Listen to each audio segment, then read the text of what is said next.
Évangélisation,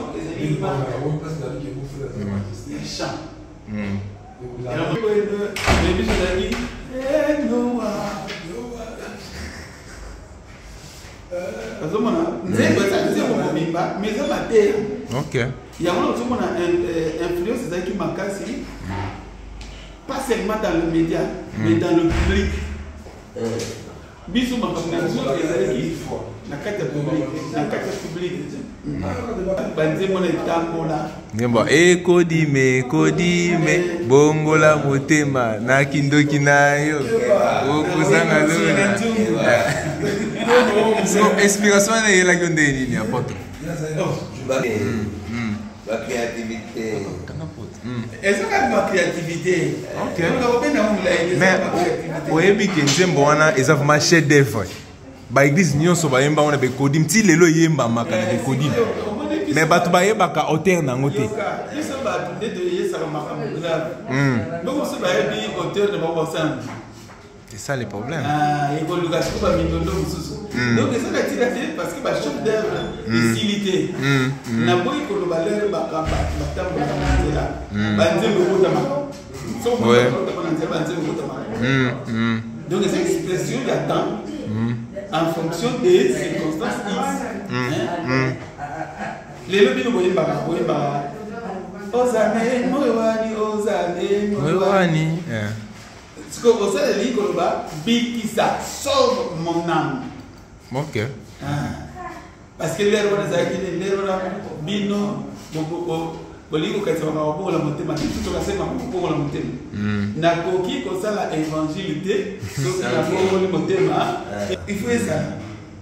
Il y a une séquence où il y a Ekodine, les gens qui le voient Ndobo.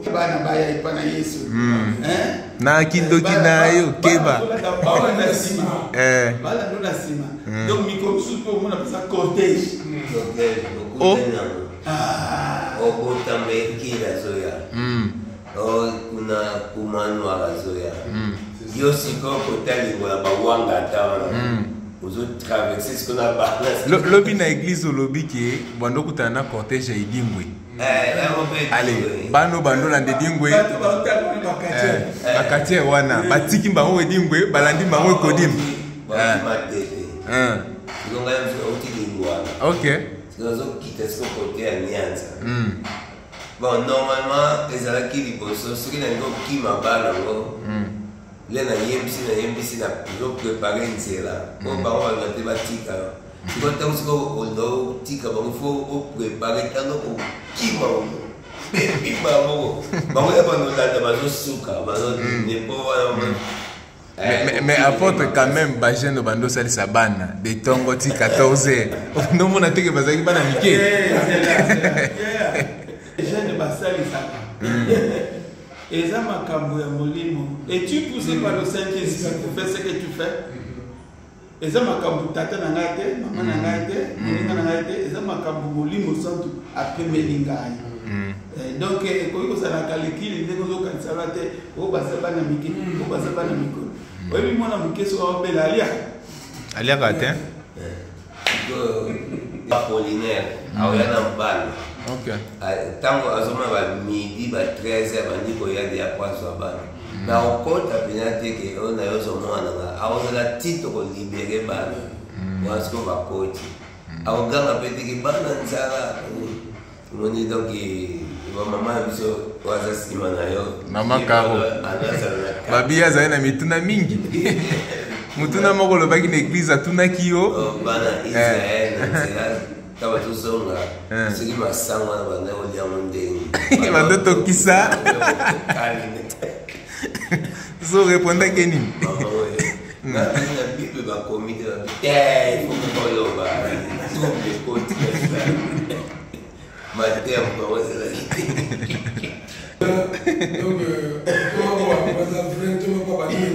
Maman Kaon, oui. Voilà.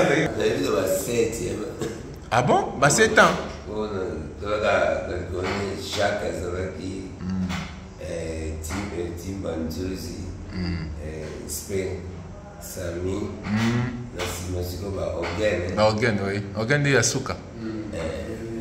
na tambour na donc vraiment naloba ke ezalaki soki eloko nyonso te eza guide na Saint-Esprit bomwaka bafruit na bana banaorépondre mpe bapara bazotika bana ezalaki tous les samedi na ntongo ba 8h bazokoma bamosusu bazana baleki na bana babibeo lelo esalaka ndenge nini bana encadre na ekodim ebele bakoma baministre dédié bapasteur esalaka ndenge nini na motema ndenge oza na angleterre ezalaki esengo te omata ozomona mpe bafruit ozorecolte ozomona eza naloba sapatu oyo nalati oyo nalati ya l'église lobi monde ekwa de dimanche asominga lelo na kombo ya Blaise avandi na Lille na France tana ke kotala bango bi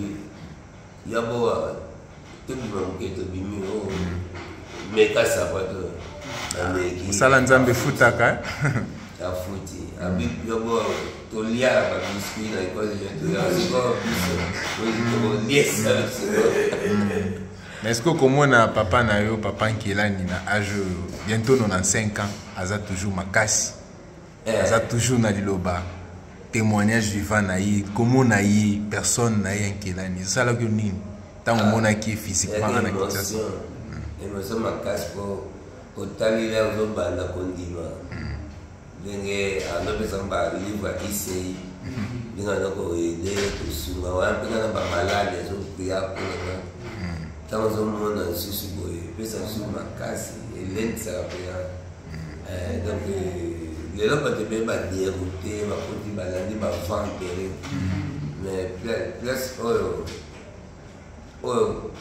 oyo tolekaka na bakontinent mosusu so bayoki kaka naza mwana papa Kelani bayebi bayambanga na honneur makasi bayebi nga te mais kaka ntango sepresente kombo wana kaka papa Nkelani ato place ovandeli bakovandisuka na liboso donc honneur wana ntango mpe kosila bakoyamba yo mpe na misala oyo bakolia ensemble yo oyebi bango te mais lelo na bango na bavideo mais lelo apôtre eza mwa mpasi na génération ya lelo komona lisusu bato lokola bapapa Nkelani nyonso baza 2 ou 3 lelo génération ebebi manki ono ekoti na mosala na nzambe lelo oyo tosouete te lelo départ Nkelani aza te est-ce que lobi bankelani bakobimaka lisusu wana yo moko korépondre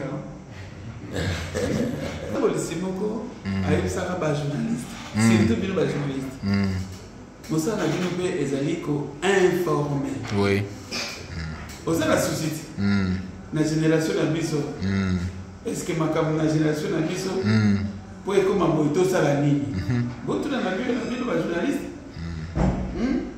parce que ozwi libaku ya komona ndenge nzambe aosalela mitroka patriarche tina age ya 95 ans est-ce que bino lelo bondimaka moto ya 95 ans aloba na yo siko boluka koyeba bokozwa grâce soki tokomi koloba kaka eza pasi tokosala eloko te. Mais pourquoi génération à l'élo ils ont copier génération à binoté génération à l'élo ils ont copier bizalé na binoté le lengue botambola qui n'a zambité pourquoi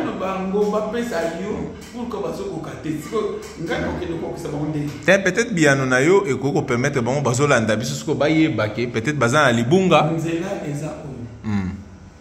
botunana bongo boye na dépassement pour balakisa bino poli bino kozala réponse te po bino bomindima bino moko le musula mayele bino moko bomitia mpe bapaster bino moko